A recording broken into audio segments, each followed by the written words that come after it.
पिला माने जो माने आरआई एआरआई अमीन आईएसडी सुपरवाइजर ये सब पोस्टर एग्जाम देइतिले सेमानकर रेजल्ट तो जदि कहिबे ताले पाखापाखि आउ 8 रु 10 दिन भितर आपण माने रेजल्ट देखिया पई पाइबे। आ गोटे जिनस वर्तमान आमे कटअप विषय रे आज एनालिसिस करबा। कटअप एक्चुअली केते जीवो कोन पाई कटअप ता इथर एते बढ़िबो से विषय रे जानिबा। टोटल पोस्ट जदि आपण पिला माने कहिबे टोटल पोस्ट जदि कहिबे टोटल पोस्ट रही 2895 पोस्ट।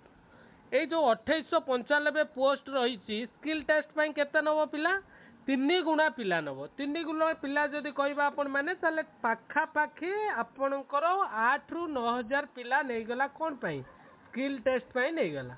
ये जो स्किल टेस्ट रे आपण क्वालिफाई करूछंती कि नहीं आपणकर स्किल टेस्ट पाई मेरिट लिस्ट रे ना आसुची कि नहीं से विषय रे हमें जानिबा। आ वर्तमान आमे जानिबा कटअप केते जीवो।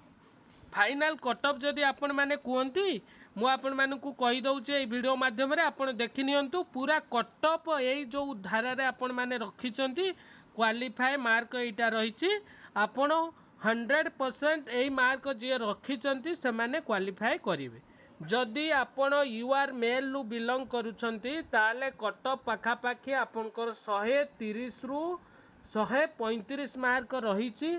आपण निश्चित भाव में स्किल टेस्ट पाई आज लगी पड़तु। ए रिजल्ट आसबार मात्र 10 रु 15 दिन भितर आपन को स्किल टेस्ट पाई आपण जो माने क्वालिफाई करिसेंती सेमान को डाकी जिवो। यूआर मेल जो माने जनरल लु बिलोंग करूछंती मेल अछंती से माने पाखा पाखी जदी 130 रु 35 नंबर रखिचंती से माने स्किल टेस्ट पाई तांकर ना पड़ी आसूची 100% आसूची। आपण माने आज रेडी रुहतु। आई यूआर फेमेल जदि कहती आपण माने ताले पाखा पाखी 5 रु 7 मार्क कटिवो कहा सहित यूआर मेल टू ताले आपण माने आज भी यूआर फीमेल जो माने 125 ऊपर रखिचंती से माने आज भी लागी परिवे। 125 ऊपर जो माने रखिचंती से मानकर पाखा पाखी आपण मानकर स्किल टेस्ट रे ना पड़ी आसूची। आ गोटे जिनस ये आम देखा एससीबीसी केते आसूची। एससीबीसी कैटेगरी जो माने रही से माने मेल कैटेगरी जदि बिलोंग करूचंती आपण मानकर 120 रु जदि अधिक रही ताले आपण माने आज लगी पड़तु स्किल टेस्ट पाई। आपण जदि पाखरे कोनोसी नेट सेंटर रही सेठी जाइए आपण टिके प्रिपरेशन हुंतु। द्वितीय जो माने एससीबीसी रो फीमेल कैटेगरी बिलोंग करूचंती सेमानकर पाखापाखी नंबर जदि कहबे आपण 5 मार्क कमिबो एससीबीसी मेल ठारू। सेमानकर जदि 115 रु एभव रही सेमाने भी 115 रु जदि एभव रही सेमाने भी प्रिपरेशन करंतु। आउ जो जिनिस को आमे मने करिथिले एते कटअप जिबार कारण हैला पिला संख्या अधिक। 100+ पिला जदि हुंती ताले कटअप निश्चित भाव में अधिक जीवो। तेणु पिला एटा होची कॉम्पिटिटिव एग्जाम थिला जोटा कि प्राय सबु पिला प्रिपरेशन करिके ए परीक्षाटी देइचंती। अन्य एग्जाम गुड़ा कौन थाए पिला माने प्रिपरेशन न थांती एग्जाम अटेंड कर दियंती। ए जिनसटारे पिला माने सब प्रिपरेशन लागी कॉम्पिटिटिव बहुत थर देला परे मध्य ए परीक्षाटी के सेमाने देइचंती। जो माने एससी मेल लु बिलोंग करूचंती आमे सेही मानकु कहि रखिबा एससी मेल जदि बिलोंग करूचंती ताले आपण मानकर पाखा पाखी 110 ऊपर जदि अछि। एससी रे जो माने बिलोंग करूचंती मेल हुंतु किंबा फीमेल हुंतु 100 ऊपर रही ताले आज आपण माने स्किल टेस्ट पाई लागी पड़तु। आउ गोटे जिनस रहिला एसटी मानकर कटअप केते जीवो। एसटी मानकर सबु एग्जाम रे जेमिति कम कटअप जाए ए एग्जाम रे कम जिबार कटअप सेमानकर भी चांस नाही। एसटी जो माने बिलोंग करछंती 90+ जदि रखिचंती 90+ सेमानकर स्किल टेस्ट पाई ना आसुची। तेणु आपण मानकु आज आपण माने जदि ए नंबर भितर रही जदि कटअप आपण मानकर मते भोटिंग आसिला परे मु कटअप वीडियो बनैछि। यही नंबर भितर जदि आपण मानकर रही कहार किसी असुविधा रही रिस्क जोन ने रही आपण मते कमेंट माध्यम रे लिखि पारिबे। लिखिले मु आपनको से इन्फॉर्मेशन टी देबी।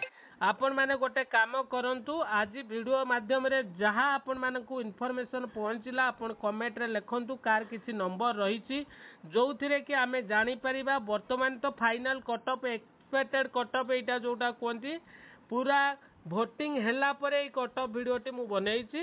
ତେଣୁ ଆପଣମାନେ ଏ ନମ୍ବର ଯେଉଁମାନଙ୍କର ରହିଛି ସେମାନେ ଆଜିଠୁ ଲାଗି ପଡ଼ନ୍ତୁ। ଆପଣମାନେ 100% ସ୍କିଲ୍ ଟେଷ୍ଟରେ ଆପଣମାନଙ୍କର ନାଁ ଆସୁଛି। ଆଉ ଗୋଟିଏ ଜିନିଷ ପିଲାମାନେ ଏଠି ଆମେ ଦେଖିବା, ଏଇ ଭିଡ଼ିଓ ମାଧ୍ୟମରେ ଗୋଟିଏ ଜିନିଷ ଦେଖିବା କ'ଣ ରହିଛି ଆଜିକାର ଆପଣମାନଙ୍କର ଯେଉଁ ଆପଣମାନେ ଦେଖନ୍ତୁ ଏଇ ଜିନିଷଟିକି ପୋଷ୍ଟ ସଂଖ୍ୟା ଯଦି ଆପଣମାନେ କହିବେ ପିଲାମାନେ ପୋଷ୍ଟ ସଂଖ୍ୟା ରହିଛି ଆପଣମାନଙ୍କର 2895। 2895ର ଯଦି 3 ଗୁଣା କରୁଛନ୍ତି ପାଖାପାଖି 8000 ପିଲା ଆପଣମାନଙ୍କର 8ରୁ 9000 ପିଲା, ତାହେଲେ ପାଖାପାଖି ଲକ୍ଷେ ପିଲାରୁ ଯଦି 8ରୁ 10000 ପିଲା ରହୁଛନ୍ତି ସ୍କିଲ୍ ଟେଷ୍ଟ ପାଇଁ ତାହେଲେ ପାଖାପାଖି 90000ରୁ ଉପରକୁ ପିଲା କଟିବେ। ତେଣୁ ଆପଣମାନଙ୍କର ଏ ଯେଉଁ ନମ୍ବର ଆପଣମାନଙ୍କୁ ଜଣାଯାଇଛି ଆପଣମାନେ ସେ ନମ୍ବର ଭିତରେ ଯଦି ରହିଛନ୍ତି ତାହେଲେ ଆପଣମାନେ ନିଶ୍ଚିତ ସ୍କିଲ୍ ଟେଷ୍ଟରେ ନାଁ ଆସିବ। ଆଉ ଯେଉଁମାନଙ୍କର ସେଇ ନମ୍ବର ରହିଛି ସେ ସ୍କିଲ୍ ଟେଷ୍ଟରେ ମୋଟ ମାର୍କ ଯଦି ଆପଣ କୁହନ୍ତି ଟୋଟାଲ ସ୍କିଲ୍ ଟେଷ୍ଟ ଯେଉଁ ହେବ ସେଥିରେ 50 ମାର୍କର ହେବ। 50 ମାର୍କର ଯେଉଁ ଆପଣ ନମ୍ବରରୁ ଆପଣ କ୍ୱାଲିଫାଏ ମାର୍କ ରହିବ। କ୍ୱାଲିଫାଏ ମାର୍କ ରହିବ 5ଟି କୋଶ୍ଚିନ୍ ଆସିବ ଯେଉଁଟାରେ ମାର୍କ ରହିବ ଆପଣଙ୍କର କ୍ୱାଲିଫାଏ ମାର୍କ ରହିବ। ତେଣୁ ଯେଉଁମାନେ ଏଇ ଏକ୍ଜାମରେ ଏଇ ଯେଉଁ ଆପଣଙ୍କର ପରୀକ୍ଷାରେ ପାସ୍ କରୁଛନ୍ତି ସ୍କିଲ୍ ଟେଷ୍ଟ ପାଇଁ ଯାଉଛନ୍ତି ସେମାନେ ପାଖାପାଖି 80% ପିଲା ଆପଣମାନଙ୍କର ମେରିଟ୍ ଲିଷ୍ଟରେ ଫାଇନାଲ୍ ମେରିଟ୍ ଲିଷ୍ଟରେ ଯେଉଁ ଜଏନିଂ ଲେଟର୍ ସେମାନଙ୍କ ପାଖକୁ ଆସିବ ସେମାନେ ଫାଇନାଲ୍ ଲିଷ୍ଟରେ ନାଁ ପାଇଯିବେ। ତେଣୁ ଆପଣମାନଙ୍କର ଯଦି ସେଫ୍ ଜୋନ୍ରେ ରହିଛି ତାହେଲେ ଆପଣମାନେ ଆଜିଠୁ ପଢ଼ାପଢ଼ି କରନ୍ତୁ।